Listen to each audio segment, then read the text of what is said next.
اعوذ باللہ من الشیطان الرجیم بسم اللہ الرحمن الرحیم ربی اشرح لی صدری ویسر لی امری واحلل عقدۃ من لسانی یفقہوا قولی صدق اللہ العظیم۔ تمام تعریفیں اللہ تعالیٰ کی ذات اقدس کے لیے اور حضور نبی کریم صلی اللہ علیہ وآلہ وسلم پر لاکھوں کروڑوں درود و سلام۔ اس کے بعد آج ہم پھر اللہ تعالیٰ کی خاص توفیق سے سورۃ عبسہ و تولیٰ کا ایک منفرد انداز سے صرف ایک آیت کی ہم اس کی تشریح کریں گے، اور اس آیت کی تشریح کرنے کے بعد اس کے معنی، لفظی معنی، لغوی معنی کو سمجھ کر پھر اس کا ہم جائزہ لیں گے، اور آپ سے بھی درخواست ہے کہ سارا کچھ سمجھنے کے بعد آپ نے خود فیصلہ کرنا ہے اس کے متعلق، اور اللہ تعالیٰ نے اگر آپ کو توفیق دی محبت رسول کے حوالے سے، آپ نے خود اس کا جائزہ لینا ہے۔ یہ خاص تاکید ہے، بڑی مہربانی، آپ نے ساری یہ میرا کلپ آپ نے مکمل سننا ہے۔ بے شک تھوڑی سی یہ لمبا بھی ہو جائے، کوشش کروں گا کہ اس کو ہم وقت پر مقرر پر ہی ختم کریں، لیکن اگر یہ تھوڑا سا آگے بھی چلا جائے تو اسے ضرور سنیے، اور اس کے بعد آپ اپنے دل میں ہاتھ رکھ کر یکسوئی کے ساتھ آنکھیں بند کر کر رسول اللہ کی خدمت میں دروشی پیش کرنے کے بعد فیصلہ آپ نے خود کرنا ہے۔ جو سورۃ عبسہ تولیٰ ہے، یہ قرآن پاک کی 30ویں پارے کی سورت نمبر 80 ہے، اور یہ مکی صورت ہے۔ اس کا ایک رکوع ہے اور اس کی 42 آیات ہیں۔ ہم صرف ایک آیت کا ترجمہ بیان کریں گے، عبسہ و تولیٰ۔ اس کے لفظی معنی ہیں کہ اس نے تیور چڑھائی اور منہ کو پھیر لیا، پیٹھ کو پھیر لیا، اور اسی طرح پھر تھوڑا سا اس کو اور بڑھائیں گے تو اس کے مطلب ہوگا کہ اس شخص نے تیور چڑھائی اور پیٹھ کو پھیر لیا۔ یہ اس کا لفظی مطلب ہے، لیکن تراجم والوں نے اس کو کئی انداز سے پیش کیا ہے، اور کسی نے حضور صلی اللہ علیہ وسلم پر ڈائریکٹ بات کی ہے کہ نبی پاک صلی اللہ علیہ وسلم نے تیور چڑھائی اور پیٹھ پھیر لی۔ اس کا شان نزول کچھ اس طرح کا سا ہے کہ ایک نابینا تھے، عبداللہ ابن مکتوم، نبی پاک صلی اللہ علیہ وسلم مکہ میں سردار مکہ سے تبلیغ کر رہے تھے، تو ایک نابینا شخص عبداللہ ابن مکتوم آیا، اور انہوں نے آتے ہی سوال کیا، تو اس پر حضور صلی اللہ علیہ وسلم یہ لکھا ہوا ہے کتابوں میں ترجمے کے ساتھ، تشریح کے ساتھ، کہ حضور صلی اللہ علیہ وسلم جب اس نے نابینا نے حضور سے سوال پوچھے اسلام کے متعلق، تو حضور نے تیور چڑھائی۔ اس سارے کتابوں میں یہی لکھا ہوا ہے جو میں نے آپ سے عرض کیا، لیکن میں نے کافی ریسرچ کرنی کی، اور 20-25 سال ہو گئے ہیں اس پر غور کرتے ہوئے، نبی پاک صلی اللہ علیہ وسلم کی آپ کے نالین پاک کے صدقے اللہ نے پھر ہمیں توفیق دی کہ ہمیں ایک اس کا حضرت امام جعفر صادق کا ایک قول اور اس کا بیان، ان کی تفسیر ہمیں مجموعہ البیان میں ہمیں مل گئی، جو کہ سید ریاض حسین شاہ صاحب نے قرآن پاک کے آخری 40 صورتوں کا جس میں تبصرہ کیا ہے، اس میں عبسہ تولیٰ میں اس کا حضرت امام جعفر صادق کا عبسہ تولیٰ کا بھی حوالہ بھی دیا ہے۔ تو یہ ہمارے پاس ایک ثبوت ہے۔ تو میری مراد یہ ہے کہ سب نے حضور صلی اللہ علیہ وآلہ وسلم کے بارے میں عبسہ و تولیٰ کا لفظ آپ کی طرف اشارہ کیا ہے۔ اب ہم دیکھتے ہیں اس کے معنی کو دیکھتے ہیں، پھر ہم غور کرتے ہیں اپنے دل پر ہاتھ رکھ کر، اور ساری سیرت پاک حضور صلی اللہ علیہ وسلم کی پوری زندگی کو، آپ کے اسوہ حسنہ کو، آپ کی سیرت کو سامنے رکھ کر اس کا ہم پھر جائزہ بھی لیتے ہیں۔ عبسہ و تولیٰ، عبسہ عین کے اوپر زبر، با کے اوپر زبر، سین کے اوپر زبر، عبسا و تولا۔ تو عربی لغت میں علامہ زبیدی حنفی نے عبسا کا مطلب لکھا ہے ایسا شخص جو اپنے چہرے کو بگاڑے اور مسلسل بگاڑنے کے اس کے چہرے پر آثار نمایاں نظر آئیں۔ ابن منظور عربی لغت میں لکھتے ہیں کہ جو عبسا ہے یہ جانور کے دم پر جو گوبر ہوتا ہے وہ خشک ہو جائے، بدبو دینا شروع کر دے، اس کو عبسا و تولا کہتے ہیں۔ اور ساتھ یہ بھی کہا ہے کہ جانوروں کی ٹانگوں پر جو گندگی خشک ہو جائے اس کو بھی عبسا و تولا عبسا کہتے ہیں۔ اور راغب اصفہانی نے اپنی کتب میں لکھا ہے کہ اگر کوئی شخص عرب میں سینہ تانگ کر کھڑا ہو جائے، اس کا سینہ تنگ ہو جائے، حسد والے چہرے کو عبسا کہتے ہیں۔ اس طرح کے عرب کی لغت میں عبسا کا لفظ کوئی صحیح معنوں میں نہیں ہے۔ جب ہم قرآن کا مطالعہ کرتے ہیں، پورے قرآن میں کئی جگہ پر عبسا کا لفظ استعمال ہوا ہے، لیکن ہر لفظ عبسا برے لفظوں میں استعمال ہوا ہے، کوئی اچھی لفظوں میں اس کا استعمال نہیں ہوا۔ تو ایسا لفظ جو برے لفظوں میں استعمال ہوتا ہو وہ نبی پاک صلی اللہ علیہ وسلم پر ہم منسوب نہیں کر سکتے، گناہ کبیرہ ہو جاتا ہے۔ جس طرح سورہ بقرہ میں اللہ تعالیٰ نے فرمایا یا ایھا الذین آمنوا لا تقولوا رائنا، کہ اے ایمان والو حضور صلی اللہ علیہ وسلم کو رائنا مت کہو، وقولوا انظرنا، تو انہوں نے کہا ہے کہ رائنا کا لفظ استعمال نہ کرو، کہ رائنا کے مطلب کئی ہوتے ہیں، جس میں لفظی مطلب تو ہے کہ آپ دوبارہ ارشاد فرمائیے، لیکن رائنا کو اگر لمبا کیا جائے تو اس میں کئی نام بگڑ جاتے ہیں، جس میں گستاخی کا پہلو نظر آنا شروع ہو جاتا ہے۔ تو اللہ تعالیٰ نے منافقوں کو جانچتے ہوئے اللہ تعالیٰ نے قرآن پاک میں لفظ جو رائنا ہے نا اس کا منع کر دیا، فرمایا کہ رائنا مت کہو، اور جو رائنا کہے گا اس کے ایمان سلب کیے جائیں گے۔ تو اللہ تعالیٰ کو یہ گوارا نہیں ہوا کہ رائنا کا لفظ بھی ہو، حالانکہ رائنا کے کئی مطلب، اگر رائنا کو صرف پیار سے محبت سے رائنا بھی کہا جائے تو کوئی حرج نہیں ہے، لیکن اللہ تعالیٰ کو یہ بھی گوارا نہیں ہوا، کیونکہ وہ جو منافقین مکہ تھے نا وہ اس کو بگاڑ کر لمبا کر کے اس کو جب ارزو تبلیغ کرتے تھے رائنا کہتے تھے تو اس کا مطلب اور نکل جاتا تھا، تو اللہ تعالیٰ کو یہ بھی پسند نہ آیا۔ لیکن عبسا کا تو مطلب دوسرا ہے ہی کوئی نہیں، رائنا کا تو مطلب کئی ہیں، اس کے باوجود اللہ تعالیٰ نے رائنا کا لفظ استعمال کرنے سے، بولنے سے منع فرما دیا، اور جبکہ عبسا کا دوسرا مطلب ہے ہی نہیں سوائے اس کے گندگی کے، برائی کے، اور یہ برے کاموں کے لیے استعمال ہوتا ہے عبسا۔ تو یہ ہم کیسے اب تصور کر لیں کہ عبسا حضور صلی اللہ علیہ وسلم کے بارے میں جو اس کا شان نزول بتایا جا رہا ہے وہ کہا گیا ہے، جبکہ آپ خود اس کا اندازہ لگائیں۔ تو اللہ تعالیٰ نے قرآن پاک میں پارہ نمبر 21 سورۃ الاحزاب نمبر 33 آیت نمبر 21 میں اللہ تعالیٰ قرآن پاک میں ارشاد فرماتے ہیں بسم اللہ الرحمن الرحیم لقد کان لکم فی رسول اللہ اسوۃ حسنہ، یہ نبی پاک صلی اللہ علیہ وسلم کی ذات اقدس بے شک آپ کی ذات اقدس تمام کے لیے اسوہ حسنہ ہے، بہترین نمونہ ہے۔ اور پھر پارہ نمبر 29 سورۃ قلم آیت نمبر 68، سورۃ نمبر 68 آیت نمبر 4، اللہ تعالیٰ فرماتے ہیں وَإِنَّكَ لَعَلَىٰ خُلُقٍ عَظِيمٍ، آپ کا تو خلق ہے وہ سب سے عظیم ہے، آپ خلق کے امام ہیں۔ اور پارہ نمبر 6 میں اللہ تعالیٰ سورۃ مائدہ آیت نمبر 67 میں وَاللَّهُ يَعْصِمُكَ مِنَ النَّاسِ، پھر اللہ تعالیٰ نے 30ویں پارے میں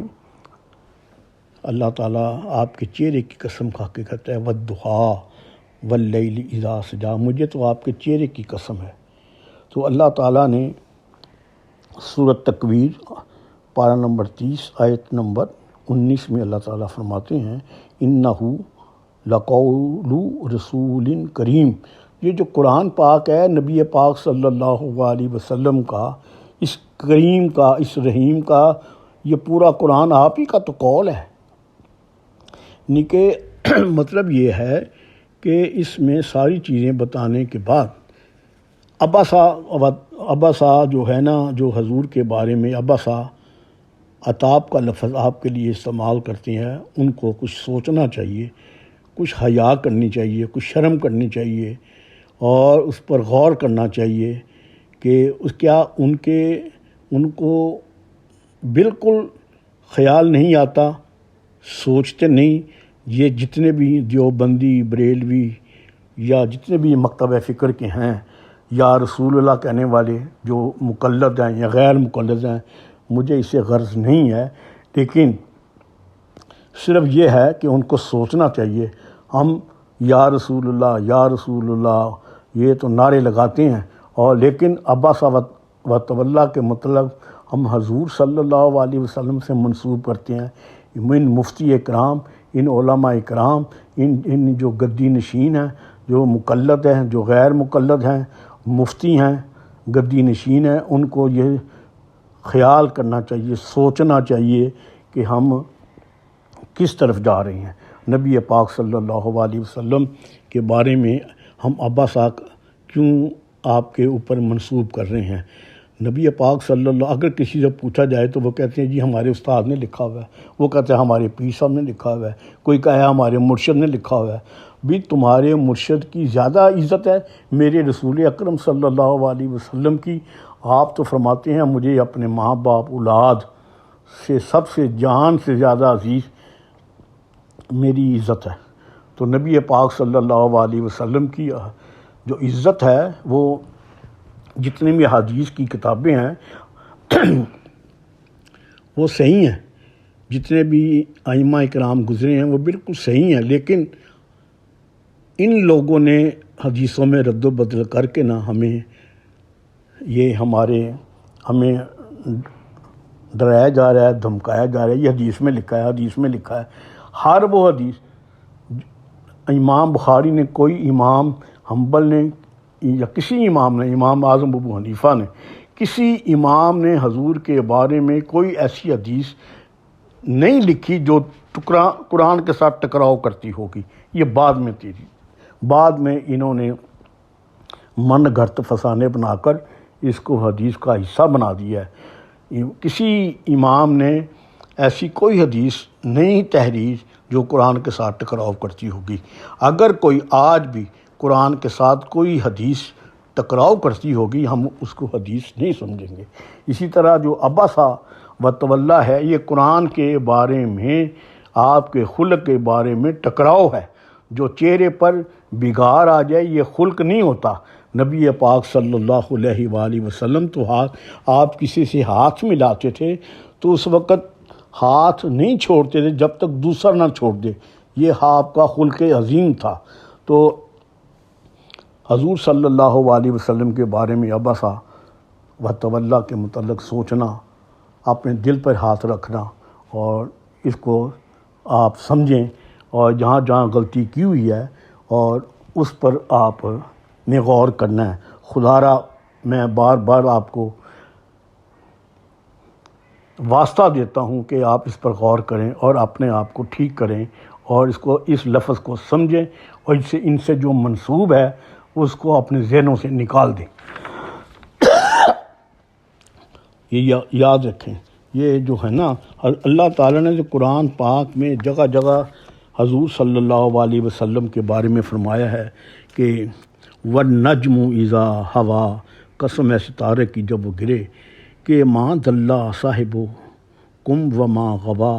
کہ تمہارے جو یہ حضور صلی اللہ علیہ وسلم نہ ہی ادھر بے راہ روی ہوئی ہے، نہ ہی انہوں نے ٹیڑھی راہ اختیار کی ہے، اور نہ ہی وما ینطق عن الہویٰ، یہ وہ نبی ہیں جو کہ اپنی خواہش سے تو بات ہی کوئی نہیں کرتے. ان ہوا الا وحی یوحا، یہ تو ان پر جو سو وحی کی گئی ہے سو وحی کی گئی ہے. حضور کے بارے میں تو اللہ تعالیٰ نے قرآن میں سورہ نجم سورت نمبر 53 آیت نمبر 1 سے لے کے 4 تک، پارہ نمبر 27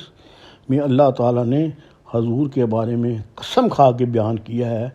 کہ یہ تو اپنی خواہش سے بولتے بھی نہیں ہیں، اور یہاں تک آیا ہے. اور اس کے بارے میں ہم ابسا کا لفظ استعمال کریں اور سورہ الحجرات جو کہ پارہ نمبر 26 میں ہے اور سورت نمبر 49 میں ہے، اللہ تعالیٰ فرماتے ہیں کہ اے ایمان والو، یا ایھا الذین آمنوا لا تقدموا بین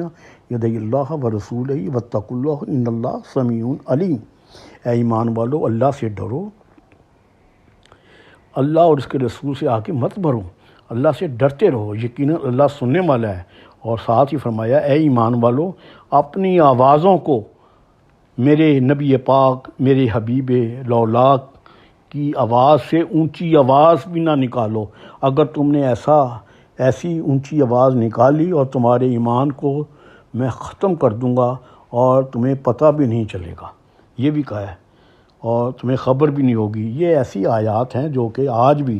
حضور صلی اللہ علیہ وسلم کے روضہ اقدس میں مواجہ مبارک کو اوپر لکھی ہوئی ہیں. یہ اللہ تعالیٰ حضور کے بارے میں ایک ادب سکھا رہا ہے. اتنی آیات ہیں، اس کے بارے میں اللہ تعالیٰ بار بار فرما رہا ہے. اس کے بارے میں پھر کیسے لفظ استعمال کر سکتے ہیں ہم ابسا، تو آپ کی طرف منسوب کر سکتے ہیں. تو اللہ تعالیٰ نے سورہ نساء میں،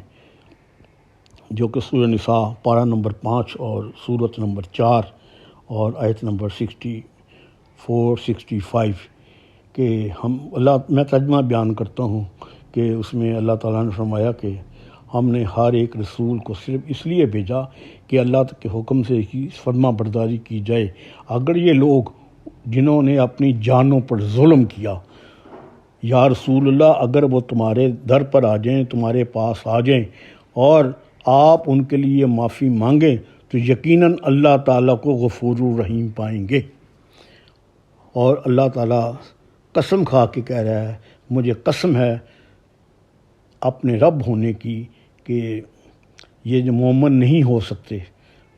اللہ حضور کو کہہ رہے ہیں کہ مجھے آپ کے رب کی قسم ہے کہ یہ مومن نہیں ہو سکتے جب تک کہ تمام آپس کے اختلافات میں آپ کو حاکم نہ مان لیں. پھر جو فیصلہ آپ کریں ان فیصلوں کو اپنے اندر تنگی محسوس نہ کریں بلکہ اس فیصلے کو خوشی سے مان جائیں، تو اللہ تعالیٰ ان کی فرما برداری کے ساتھ ان کو قبول بھی کرے گا اور ان کے گناہ بھی معاف کرے گا. تو اللہ تعالیٰ تو اپنے محبوب کے لیے جگہ جگہ قرآن پر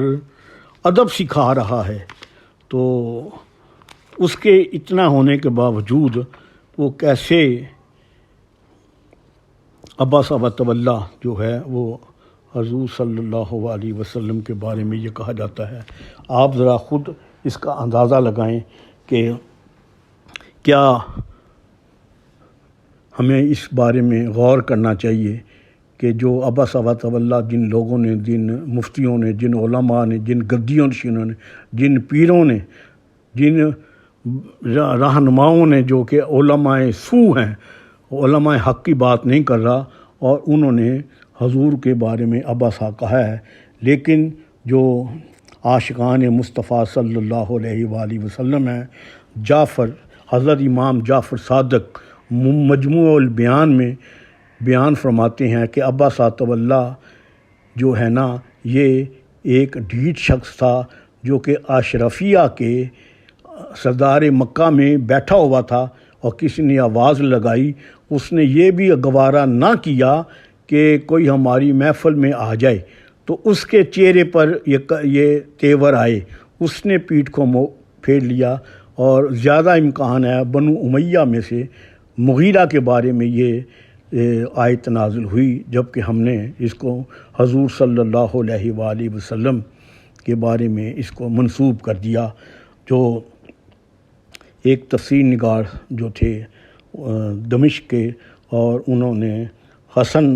زیغم ان کا نام تھا، حسن رضا زیغم ان کا نام تھا، اور میں نے مدینہ شریف میں ان کی جب یہ پڑھی کہ انہوں نے صاف ہی کہہ دیا کہ یہ جو عباسہ ہے یہ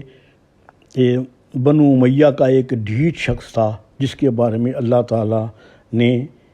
اس کے بارے میں کہا ہے، کیونکہ اس کا شان نزول بھی کچھ اس طرح کا تھا کہ نبی پاک صلی اللہ علیہ وسلم سردار مکہ سے سوال جواب کرنے کے لیے تبلیغ کر رہے تھے، تو ان میں ایک معاہدہ ہوا تھا کہ ہمارے محفل میں کوئی غیر آدمی نہ آئے، کوئی کم تر بھی نہ آئے، جو کہ عربوں کی آج بھی روایت ہے۔ اور اس طرح جب آپ تبلیغ کر رہے تھے تو اس میں ایک شخص آیا اور اس نے آ کے سوال جواب کیا، وہ شخص نابینا تھا، تو ان کو یہ بھی گوارا نہ ہوا۔ اس میں ایک شخص بیٹھا ہوا تھا جو کہ ویسے ہی اس کے جب انہوں نے سوچا کہ ہمارا تو معاہدہ ہوا تھا، ہمارے محفل میں کوئی دوسرا آدمی نہیں آئے گا، تو پھر یہ سوال جواب کرنے والا کون شخص آ گیا؟ اس کے چہرے پر کروٹ آئی، تو اللہ تعالیٰ نے نبی پاک صلی اللہ علیہ وآلہ وسلم کی محفل میں کسی پر کروٹ، کسی کے چہرے پر تو تیور آ جائے، اللہ تعالیٰ کو وہ بھی برداشت نہ ہوا، تو اللہ تعالیٰ نے اس کی نشاندہی کی، اور ہم لوگوں نے حضور صلی اللہ علیہ وسلم پر منسوب کر دیا۔ میری درخواست ہے کہ سب لوگ سمجھیں، سوچیں اور اپنے جو ترجمے ہیں اس کو درست کریں۔ ویسے تو ہم یا رسول اللہ بہت کہتے ہیں، ویسے کورٹ آف کنڈیم بھی ہوتی ہے، اب تو ایک بل بھی پاس ہوا ہے کہ کنڈیم آف پارلیمنٹ، یہ ابھی یہ بل پاس ہوا ہے۔ تو میرا سب جو اقتدار والے ہیں ان سے بھی ایک درخواست ہے کہ یہ بھی ایک بل پاس ہونا چاہیے کہ ایسے ترجمے جن پر اختلافات ہیں، اور ایسے ترجمے جو کہ صرف حضور صلی اللہ علیہ وسلم کے بارے میں نہیں ہیں، ان کو بھی ایک سپریم کورسوں میں لے کے جا کے ہر آدمی اٹھتا ہے کتاب لکھ لیتا ہے، ہر آدمی اٹھتا ہے ترجمہ لکھ دیتا ہے۔ تو ایسے ایک ادارہ بننا چاہیے سپریم شریعت کونسل کا، جس میں سارا جائزہ لیں اور وہ ایک سرٹیفکیٹ جاری کرے کہ ہم نے سارا جائزہ لیا، اور سب علماء کے جو وہاں کے مفتیان کرام ہوتے ہیں وہ ان کو کئی مراحل سے گزر کر اس کو زیرو کی چھاننی لگا کر جو ہے نا اس کو دوربین سے دیکھ کر پھر اس کا ترجمہ کیا جائے، پھر اس پر دستخط کیے جائیں۔ ایسی ایک کونسل بننی چاہیے۔ اس میں کورٹ آف جو ہے نا کنڈیم آف جو ہے نا قرآنی آیات اس پر لاگو ہونی چاہیے، تو ہمیں یہ سوچنا چاہیے۔ تو آپ سے یہ بھی درخواست ہے کہ آپ خدا را میں بار بار یہ جو بات کر رہا ہوں اس پر غور کرنا ہے کہ آپ نے خود فیصلہ کرنا ہے۔ عباسہ کا لفظی مطلب میں نے بتا دیا، اب آپ نے خود فیصلہ آپ نے کرنا ہے کہ عباسہ و تولا کیا حضور کے بارے میں اللہ تعالیٰ استعمال کر سکتا ہے، جبکہ ولا تقولوا رائنا کا لفظ استعمال نہیں ہوا، اور آپ کے بارے میں اللہ تعالیٰ نے جا بجا آپ کے اخلاق کا، آپ کے حسن کا اور آپ کی باتوں کا ذکر کیا ہے، آپ کے چہرے پر قسم کھائی ہے۔ جس چہرے پر اللہ قسم کھائے اس چہرے پر کبھی بگاڑ نہیں آ سکتی، اس پر سروٹ تیور نہیں آ سکتا۔ یہ بات یاد رکھیں، آپ اپنے آپ اس کو درست کریں، تو اللہ تعالیٰ ہمیں صحیح کہ معنوں میں سمجھنے کی توفیق عطا فرمائے۔ اللہ سے دعا ہے کہ اللہ تعالیٰ ہمیں صحیح سمجھنے کی توفیق عطا فرمائے، اور یہ جو اگر ہم سمجھ جائیں گے تو یقین کریں یہ ہماری آخرت کا توشہ ہی ہوگا۔ ہمارے پیچھے کوئی ہمارے لیے دعائے مغفرت کرے یا نہ کرے، لیکن ہمارا یہ اس پر ایمان لے کے آنا ہی ہمارا آخرت کا یہ اثاثہ ہوگا، اور ہماری یہ قبر میں اللہ تعالیٰ نبی پاک صلی اللہ علیہ وسلم کے نالین پاک کی زیارت و آپ کی شفاعت نصیب کرے گا۔ تو یہ ہے، اب آپ نے خود سوچنا ہے۔ میں بار بار کہہ رہا ہوں، آپ نے اپنے دل میں ہاتھ رکھیں، آنکھیں بند کر کے سوچیں عباسہ و تولا کے متعلق کیا حضور کے بارے میں استعمال ہو سکتا ہے؟ نہیں ہو سکتا، نہیں ہو سکتا اور نہیں ہو سکتا، نہ استعمال کیا ہے۔ اب چند کچھ شعر ہیں وہ میں کر کے تو اس کو ختم کرنا چاہتا ہوں کہ لفظ کے بس میں نہ تھا عرض تمنا کرنا، لفظ کے بس میں نہ تھا عرض تمنا کرنا، راس آیا مجھے اشکوں کو وسیلہ کرنا، ان کے دامن بھی مرادوں سے بھرتے ہیں، عمر بھر جن کو نہیں آتا تقاضا کرنا، نظر ان کے در اقدس پہ جمی رہتی ہے، شان ہے جن کی غم دل کا مداوا کرنا، میرے غم خانے کو ہے ان کی توجہ درکار، جن کو آتا ہے تبسم سے اجالا کرنا، کاش قسمت میں ہو محبوب خدا کا دیدار، جن کا مرسم ہے تن و روح کو اجالا کرنا، سر بسر معجزہ تھا آپ کا انداز حیات، کم تھا کیا خلق کو توحید پہ یکجا کرنا، خلق کو درجہ معراج پہ کرنا فائز، اور اس کے لیے ہر رنج گوارا کرنا، شان سرکار کا سو رنگ میں ظاہر ہونا، حق کا وہ ان کے لیے کعبہ کو قبلہ کرنا، پتھروں اور درختوں کا سلامی دینا، شب کے ایک حصے میں افلاک کا دورہ کرنا، تیرے محبوب سے منسوب ہے طائب یا رب، تیرے محبوب سے منسوب ہے طائب یا رب، سر محشر اسے خلقت میں نہ رسوا کرنا، الفاظ دست بستہ ہے میرے سامنے سب، جانچا ہے میں نے خوب ہر لفظ کا نسب، تھرا رہا ہے پھر بھی قلم کیا لکھوں لقب، میں پیش آفتاب مثال چراغ شب، کیسے مرتبہ بیاں ہو اس ذی وقار کا، کیسے مرتبہ بیاں ہو اس ذی وقار کا، لاؤں کہاں سے میں ڈھنگ پروردگار کا۔ اللہ تعالی ہمیں سچ کہنے کی، سچ سننے کی توفیق عطا فرمائے۔ اللہم صلی علی سیدنا محمد وبارک وسلم علیہ، مصطفیٰ جان رحمت پہ لاکھوں کروڑوں درود و سلام۔ السلام علیکم۔